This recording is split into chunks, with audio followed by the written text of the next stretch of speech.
Assalamualaikum warahmatullahi wabarakatuh.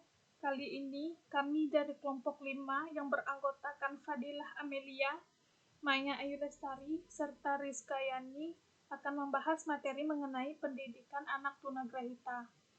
Beberapa pembahasan kami yaitu gambaran umum anak tunagrahita, karakteristik atau ciri anak tunagrahita, penyebab anak tunagrahita, proses identifikasi anak tunagrahita, serta intervensi pendidikan anak tunagrahita. Baiklah, langsung saja ke pembahasan pertama. Gambaran umum anak tunagrahita. Tunagrahita atau bisa juga disebut dengan mental retardation. Ketunagrahitaan mengacu pada fungsi intelektual umum yang secara nyata atau signifikan berada di bawah rata-rata atau normal, bersamaan dengan kekurangan dalam tingkah laku penyesuaian diri, dan semua ini berlangsung pada masa perkembangannya. Amin menggariskan bahwa seseorang dikategorikan tunagrahita harus melebihi komponen keadaan kecerdasannya yang jelas-jelas di bawah rata-rata. Adanya ketidakmampuan dalam menyesuaikan diri dengan norma dan tuntutan yang berlaku di tengah masyarakat.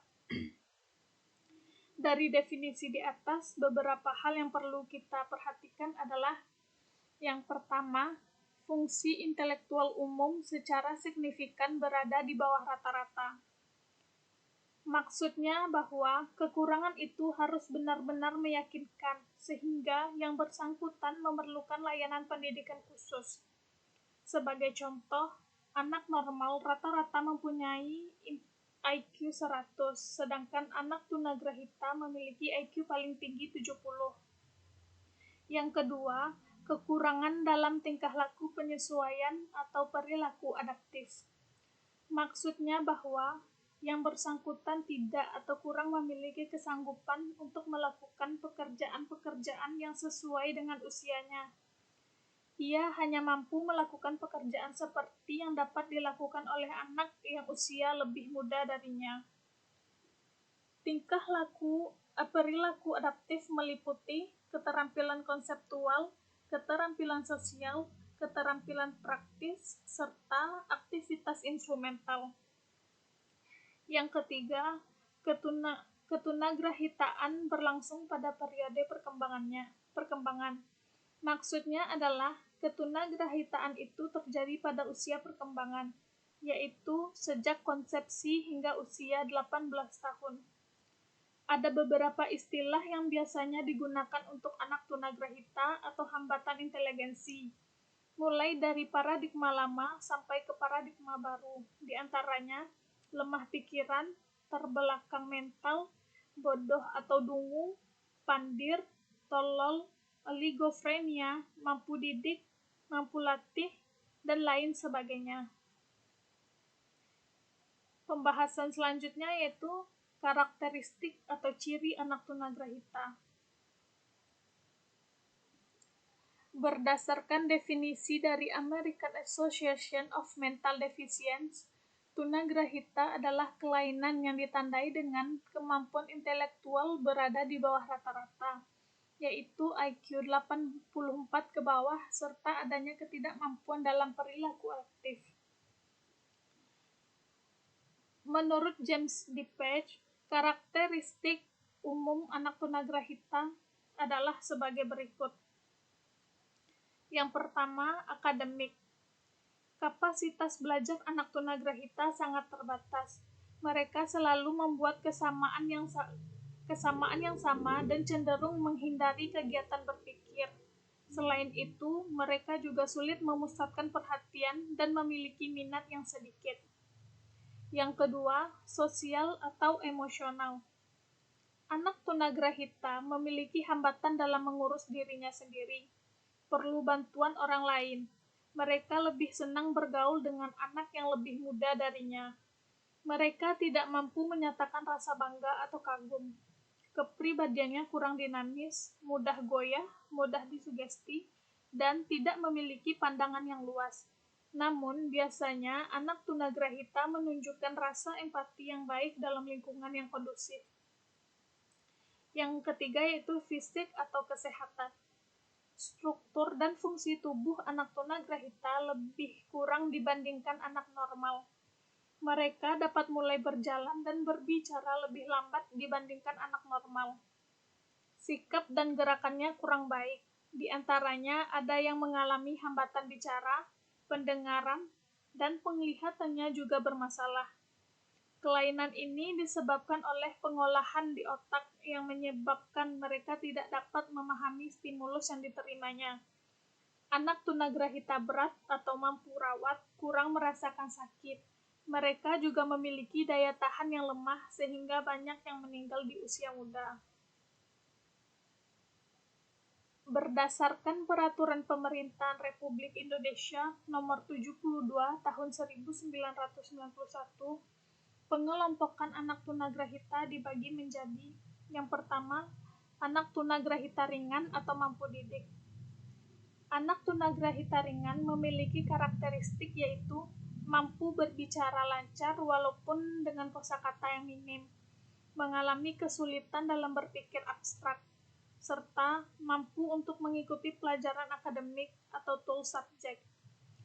Umur kecerdasannya apabila sudah dewasa sama dengan anak normal berusia 12 tahun atau IQ-nya 50 hingga 70. Yang kedua, anak tunagrahita sedang atau mampu latih. Anak tunagrahita sedang memiliki karakteristik yaitu tidak mampu mempelajari pelajaran akademik, belajarnya secara membeo. Perkembangan bahasanya sangat terbatas karena kosakata yang dimiliki sangat kurang. Memerlukan perlindungan orang lain walaupun mampu membedakan bahaya dan yang bukan bahaya. Sehingga pembelajaran yang bisa diberikan untuk anak tunagrahita sedang adalah bina diri. Sehingga walaupun tidak bisa melakukan kegiatan untuk orang lain, setidaknya anak tunagrahita sedang bisa mandiri untuk dirinya sendiri. IQ-nya itu 30 hingga 50. Yang ketiga, anak tunagrahita berat atau mampu rawat. Anak tunagrahita berat memerlukan pertolongan dan bantuan orang lain sepanjang hidupnya. Mereka tidak tahu yang mana bahaya dan yang tidak bahaya. Kata-kata dan ucapannya sangat sederhana. Kecerdasannya sampai setinggi anak normal yang berusia 3 tahun. IQ-nya kurang dari 30. Pembahasan selanjutnya yaitu penyebab anak tunagrahita. Penyebab anak mengalami hambatan atau gangguan inteligensi yaitu yang pertama, pranatal, natal, dan postnatal. Pada pranatal yaitu ada gangguan kromosom. Sebuah penelitian menyebutkan bahwa sebanyak 750 sindrom genetik diidentifikasi menjadi penyebab mental retardation atau tunagrahita. Yang kedua, kesalahan metabolisme. Kesalahan metabolisme terjadi karena kurangnya enzim yang digunakan dalam proses metabolisme seperti amino acid, karbohidrat ataupun vitamin. Yang ketiga, gangguan perkembangan pembentukan otak. Berbagai sebab, entah itu bersifat herediter ataupun infeksi, dapat mengganggu pembentukan otak. Yang keempat, pengaruh lingkungan. Kurangnya nutrisi, merokok, ataupun meminum minuman keras akan mempengaruhi keadaan janin di dalam kandungan. Yang kedua yaitu natal. Penyebab ketunagrahitaan pada saat kelahiran adalah kelahiran prematur. Adanya masalah proses kelahiran seperti kekurangan oksigen, kelahiran yang dibantu oleh alat-alat kedokteran berisiko terhadap anak yang akan menimbulkan trauma pada kepala. Terjadinya kelahiran prematur yang tidak tahu atau kurangnya mendapatkan perawatan dengan baik. Yang ketiga, postnatal. Terjadi selama masa perkembangan setelah lahir. Misalnya, kerusakan pada otak anak akibat sakit seperti demam tinggi hingga kejang, batuk pilek yang tidak berkesudahan, trauma berat pada kepala atau saraf pusat, neurotoksin, misalnya logam berat. Anoksia, misalnya tenggelam. Metabolik, misalnya gizi buruk, kelainan hormonal. Aminoaciduria, kelainan metabolisme karbohidrat. Galaktosemia, polisakardiosis, dan cerebral lipidosis. Selanjutnya, proses identifikasi anak tunagrahita. Identifikasi adalah cara kita mengenali kondisi anak, apakah ia tergolong anak dengan hambatan atau anak normal pada umumnya, apakah ia perlu penanganan atau tidak, dan lain sebagainya. Dengan melakukan identifikasi di awal, kita dapat mengetahui langkah-langkah dan penanganan apa yang perlu diberikan kepada anak yang bersangkutan. Tujuan identifikasi dalam hal ini adalah untuk menghimpun informasi yang lengkap apakah anak yang bersangkutan termasuk dalam golongan anak tunagrahita atau bukan. Kegiatan identifikasi ini dilakukan untuk 5 keperluan. Yang pertama, penjaringan atau screening. Tahap ini berfungsi untuk menandai anak-anak mana yang menunjukkan gejala tunagrahita. Kemudian menyimpulkan anak mana yang mengalami kelainan atau penyimpangan sehingga ia tergolong ke dalam anak tunagrahita. Yang kedua, pengalih tanganan atau referral. Mengelompokkan anak menjadi 2 kelompok. Pertama, anak yang tidak perlu dirujuk ke tenaga ahli dan langsung bisa diberikan pendidikan khusus. Kedua, anak yang perlu dirujuk terlebih dahulu ke tenaga ahli seperti psikolog, dokter, atau terapis, lalu kemudian bisa diberikan pendidikan khusus. Yang ketiga, klasifikasi. Menentukan apakah anak yang telah dirujuk ke tenaga ahli benar-benar perlu untuk mendapatkan penanganan lebih lanjut atau langsung dapat diberikan pendidikan khusus. Yang keempat, perencanaan pembelajaran. Penyusunan program pembelajaran didasarkan pada hasil pemeriksaan yang dilakukan tenaga ahli.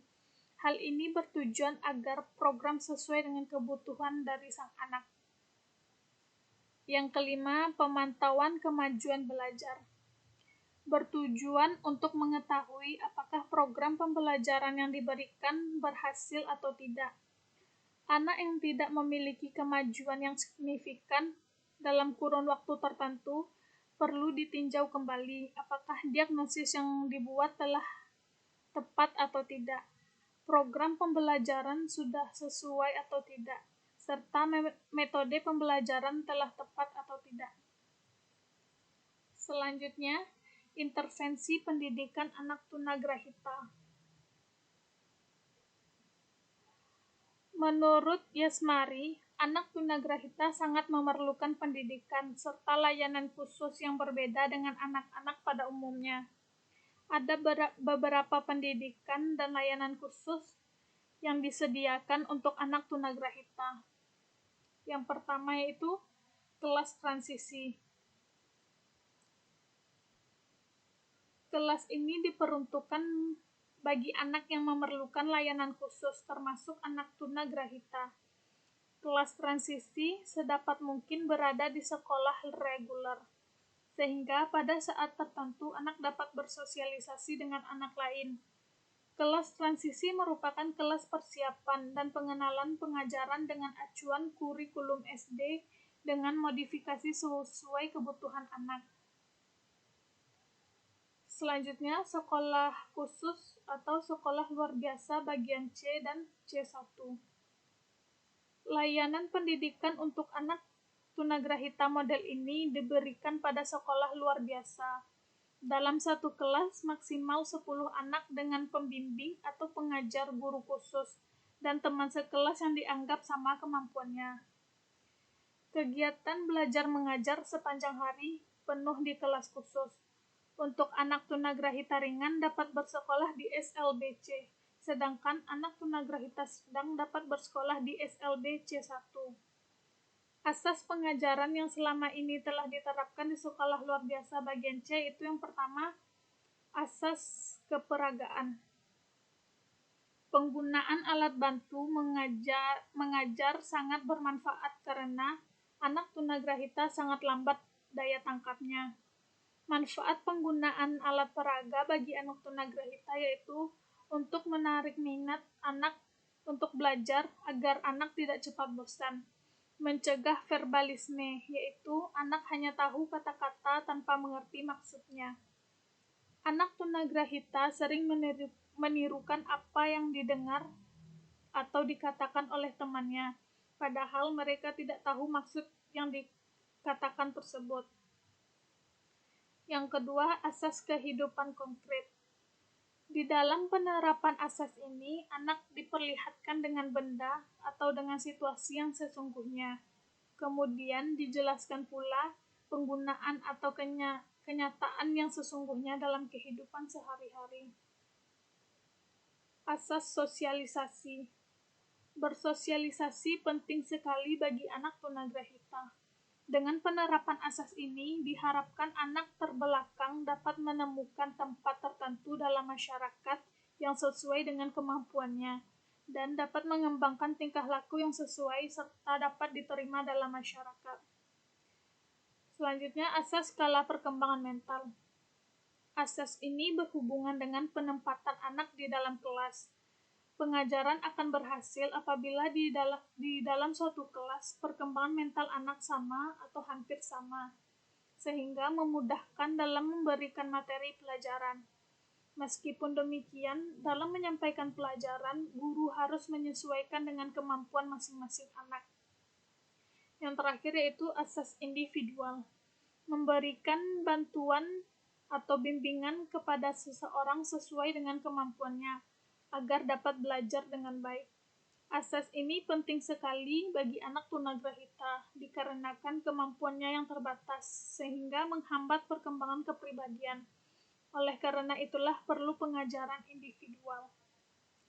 Keperluan selanjutnya yaitu pendidikan terpadu. Layanan pendidikan pada model ini diselenggarakan di sekolah reguler. Anak tunagrahita belajar bersama-sama dengan anak reguler di kelas yang sama dengan bimbingan guru reguler. Untuk mata pelajaran tertentu, jika anak mempunyai kesulitan, anak tunagrahita akan mendapatkan bimbingan atau remedial dari guru pembimbingan khusus dari SLB terdekat pada ruangan khusus atau ruang sumber. Biasanya, anak yang belajar di sekolah terpadu adalah anak yang tergolong tunagrahita ringan, yang termasuk ke dalam kategori borderline, yang biasanya mempunyai kesulitan-kesulitan dalam belajar atau disebut dengan lamban belajar. Yang keempat yaitu program sekolah di rumah. Program ini diperlukan bagi anak tunagrahita yang tidak mampu mengikuti pendidikan di sekolah khusus karena keterbatasannya, misalnya sakit.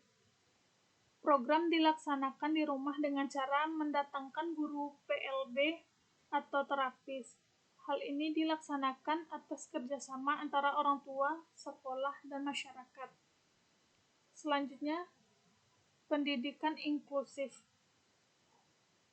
Sejalan dengan perkembangan layanan pendidikan untuk anak berkebutuhan khusus, terdapat kecenderungan baru yaitu model pendidikan inklusif.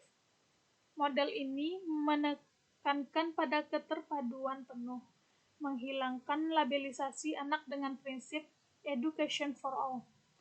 Layanan pendidikan inklusif diselenggarakan pada sekolah reguler. Anak tunagrahita belajar bersama-sama dengan anak reguler pada kelas dan guru atau pembimbing yang sama.